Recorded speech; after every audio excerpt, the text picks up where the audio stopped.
Muito bom, pessoal. Boa noite. O meu nome é Renan, eu sou profissional de educação física e depois de um post que eu fiz na minha rede social, devido ao sucesso, vamos dizer assim, eu trouxe hoje então aí uma explicação um pouco mais detalhada, um pouco mais abordada aí sobre a musculatura do core, especificamente sobre os antimovimentos, tá? Foi justamente o que rendeu aí então o bom desempenho. Bom, antes da gente começar, então, a gente precisa falar o que é o core, né? O core ele é a base que dá estabilidade para o nosso esqueleto axial. Então, o core é formado por um conjunto de músculos que ficam na região central do nosso corpo, cuja sua função principal é dar estabilidade. Ou seja, todo exercício que eu vou fazer, existe uma ativação dessa região para que eu tenha melhor estrutura do meu corpo para fazer a execução de determinado exercício. Os músculos do core eles são divididos então em dois grupos. São os músculos globais, que auxiliam no movimento, e os músculos locais, que vão estabilizar, sustentar e vão contrair, evitando o movimento para que o exercício principal que está sendo executado seja feito com segurança. Então, imagina que você vai fazer um movimento com braços ou com pernas, para que o nosso esqueleto axial se torne ali firme e estável e sustente o exercício que você vai fazer com esses membros. Existe a ativação aí da região do corpo para te dar uma melhor estrutura durante a execução do movimento, tá? Por que que a gente está falando dele? Porque todo movimento em sua realização vai acionar o corpo para sustentar o movimento proposto.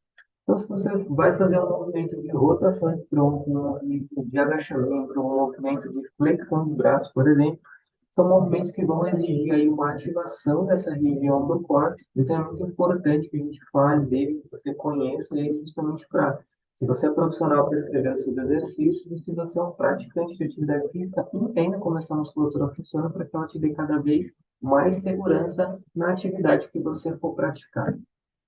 Aqui a gente tem um quadro, então, onde eu mostro para vocês o quê?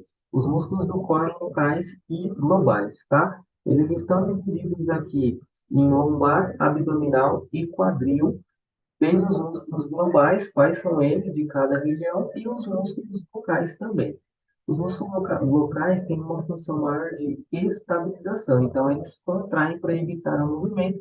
Já os músculos globais são, né, ficam mais ali, são mais conhecidos, vamos dizer, mas eles fazem movimentação, eles auxiliam então ali no movimento durante os exercícios que a gente realiza no dia a dia, na atividade física, enfim.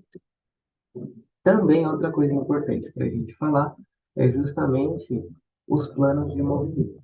Imagina que o meu corpo ele tem uma linha imaginária, né, que vem ali de baixo, de cima para baixo e parte do meu corpo em alguns planos, ou seja, a gente utiliza os planos de movimento para poder analisar um segmento corporal, tá? Então, imaginariamente falando, né, de maneira de forma imaginária, quando essa linha corta o meu corpo, eu tenho ali uma divisão em lado esquerdo, lado direito, ou parte anterior, parte da frente, parte posterior, parte de trás, ou então uma divisão entre superior e inferior, tá?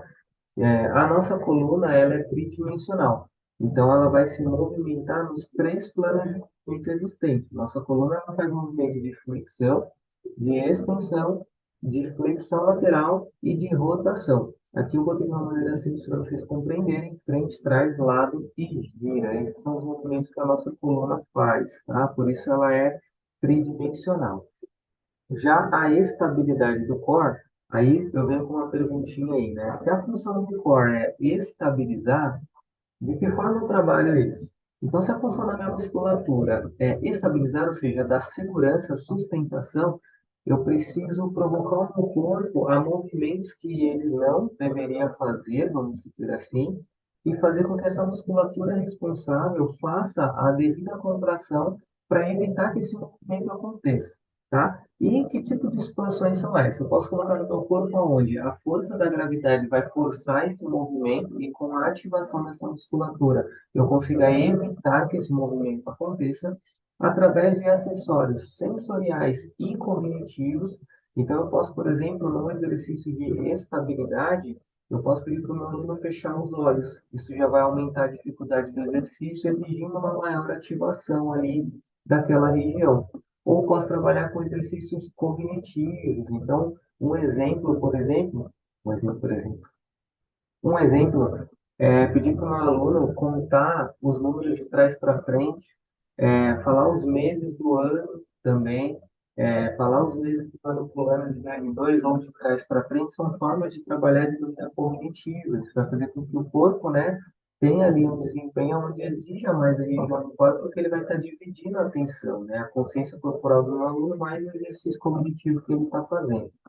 E também posso utilizar acessórios externos, desde um querobel, um halter, elásticos, para provocar então um movimento que eu não quero que o corpo faça e aí fazer com que eu contraia a musculatura necessária justamente para evitar este movimento. Então a gente entra na dinâmica de antimovimentos. Primeiro, definição de estabilidade é o quê? Exercícios onde o meu corpo precisa resistir a uma carga de forma estática ou dinâmica, tá? E aí eu entro nos antimovimentos, porque a posição do corpo exigirá um movimento provocado pela resistência e a função do exercício é contrair os músculos necessários para evitar que o movimento aconteça. Então, quando a gente vai falar da musculatura do core, eu tenho alguns exercícios tradicionais que a gente vai trabalhar para exigir ativação, mas eu também posso explorar exercícios de antimovimentos. Então, uma prancha lateral exige a contração da musculatura do core para que o meu tronco não faça uma flexão lateral da coluna. A mesma coisa o Power Press, que é um exercício muito conhecido aí, utilizado com elástico, ele vai exigir uma rotação do meu tronco, e aí eu não deixo o meu tronco rotacionar, contraindo então essa musculatura. Quando eu faço a contração do core, eu ativo, fortaleço essa musculatura, e se eu tenho uma musculatura mais forte e consegue se sustentar diante de alguns, né, exercícios que exigem essa sustentação, eu tiro intensidades das regiões passivas do meu corpo, que são as articulações.